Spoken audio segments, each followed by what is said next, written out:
ভিতরে, তারাই হচ্ছে আকাশ এবং জমিনের ভিতরে সেরা মানুষ। সুবহানাল্লাহ। আমার ভাইরা, যেই কথাটি আমি আপনাদের কাছে বলতে চেয়েছিলাম, ফেরেশতারা তিন জায়গায় আমাকে আপনাকে সাহায্য করবে যদি জীবনের সকল ক্ষেত্রে এক আল্লাহকে মানি, বিশ্বনবী জনাবে মুহাম্মদুর রাসূলুল্লাহকে মানি, কোরআন শরীফকে মানি, তাহলে ফেরেশতারা আমাদেরকে তিন জায়গায় সাহায্য করবে। এক জায়গায় হলো মৃত্যুর টাইমে, দুই নাম্বার হলো কবরের ভিতরে, তিন নাম্বার হলো যখন আমাকে আপনাকে কবর থেকে বের করে হাসরের ময়দানে নেওয়া হবে। সুবহানাল্লাহ। এই কবরের ভিতরে কমসে কম কিয়ামতের আগে সব মানুষগুলো কবরের ভিতরে থাকতে হবে কিনা? মান্নাতা ফাকাত কিয়ামাতুল কিয়ামা, যে ব্যক্তি যেদিন ইন্তেকাল করে তার কিয়ামত সেই দিন থেকে শুরু হয়ে যায়। আমার আল্লাহ বলেন, নাহনু আউলিয়াউকুম ফিল হায়াতিদ দুনিয়া ওয়া ফিল আখিরাহ, দুনিয়াতে আমি আল্লাহ আমার ফেরেশতাদেরকে দিয়ে তোমাদেরকে সাহায্য করব, আখিরাতেও সাহায্য করব।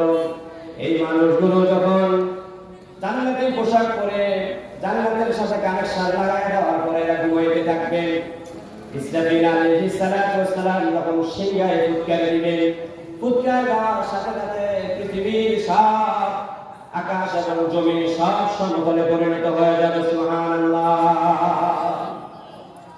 40 বছর পরে হযরত ইসরাফিল আবার আরেকটা সিংহায় ফুৎকার দিবেন। ওই টাইমেও ফেরেশতারা আসবে, কবরের ভিতরে আমাদেরকে যে রাখা হয়েছিল, আমাদের সব হাড় সব মাংসগুলো সব মাটির সাথে মিশে যাবে। একটি মাত্র পাঁজরের হাড় আল্লাহ পাক মাত্র কেবলমাত্র অচল রাখবেন। সুবহানাল্লাহ। যেটাকে আমরা মেরুদণ্ড বলি। এই মেরুদণ্ডকে ফলো করে ইসরাফিল আলাইহিস সালাম যখন দ্বিতীয়বার ফুৎকার দিবেন, সব মানুষগুলো আমাদের দেশে সিমের বিচি রাখার পর মাটিতে রাখার পরে মাটি ফেটে যেরকম সিম গাছটা ওঠে, সব মানুষগুলো কবরের মাটি ফেটে হাসরের ময়দানের দিকে চলে যাবে। সুবহানাল্লাহ। কিন্তু যারা এক আল্লাহকে রব মেনেছিল, এক কোরআন শরীফের সব বিধানগুলোকে পালন করেছিল, তাদেরকে ফেরেশতারা সালাম দিয়ে তাদের নেতৃত্বে এই মানুষগুলোকে হাসরের ময়দানে নিয়ে চলবে। সুবহানাল্লাহ। সর্বপ্রথম বিশ্বনবীর রওজা থেকে তার কবরটা ফেটে যাবে। সুবহানাল্লাহ। এর সাথে সাথে সব মানুষগুলো পৃথিবীর যাকে যে জায়গায় কবর দেওয়া হয়েছিল সেখান থেকে কবর ফেটে সব মানুষগুলো হাসরের ময়দানে চলে যাবে। সুবহানাল্লাহ। এই মানুষগুলোর অবস্থা হবে এমন, হুফাতান ওরাতান গুররা, এই মানুষগুলো খতনাবিহীন অবস্থায় উঠবে।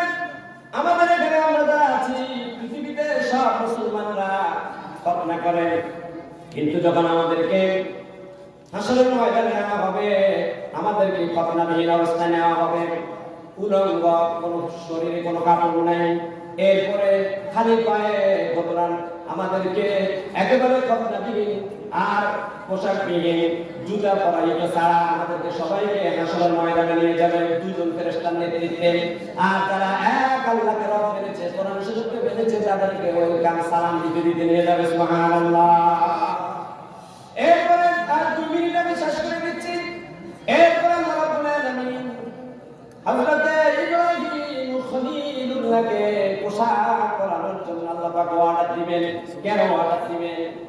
ইরাকের বাইরের শহরে নমরুদরা ওই সিজার রাখা ইব্রাহিম খলিলুল্লাহকে উলঙ্গ করে আগুনের গুলিতে নিক্ষেপ করেছিল। এজন্য আমার রব্বুল আলামিন সর্বপ্রথম ইব্রাহিম খলিলুল্লাহকে পোশাক পরায় দিবেন। সুবহানাল্লাহ। অনেক হাদিস শরীফের ভিতরে এসেছে বিশ্বনবীর পরনে শুধু পোশাক থাকবে, আর কারো পরনে পোশাক থাকবে না।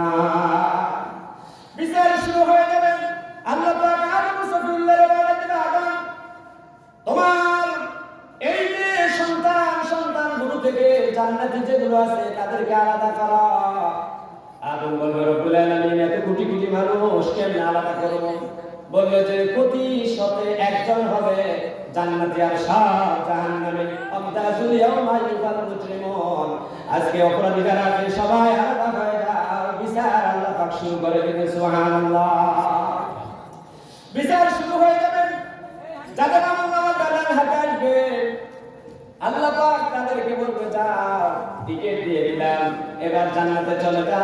যাওয়ার আগে ফুলসিরাত পার হতে হবে, সেখানে আমাদের তারা সাহায্য করবে তাদেরকে যারা বলেছিল ইন্নাল্লাযীনা ক্বালু রাব্বুনা আল্লাহু সুম্মা ইসতাকামু তাতানাসাল, যারা জীবনের সকল ক্ষেত্রে এক আল্লাহর অর্ডার মেনেছে, কোরআন শরীফের অর্ডার মেনেছে, ওই মানুষগুলোকেও আল্লাহ পাক ফেরেশতাদেরকে সাহায্য করবেন। আর তাদের ইবাদতগুলো তাদের জন্য নূর আর আলো দ্রুত যানবাহনে রূপান্তরিত হয়ে যাবে। সুবহানাল্লাহ।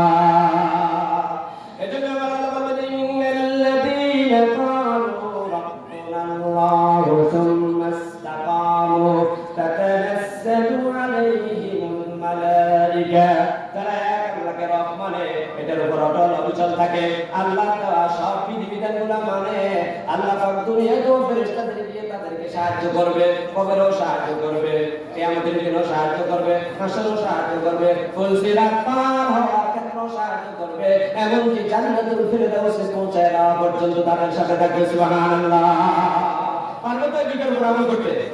পারবে তো ইনশাআল্লাহ?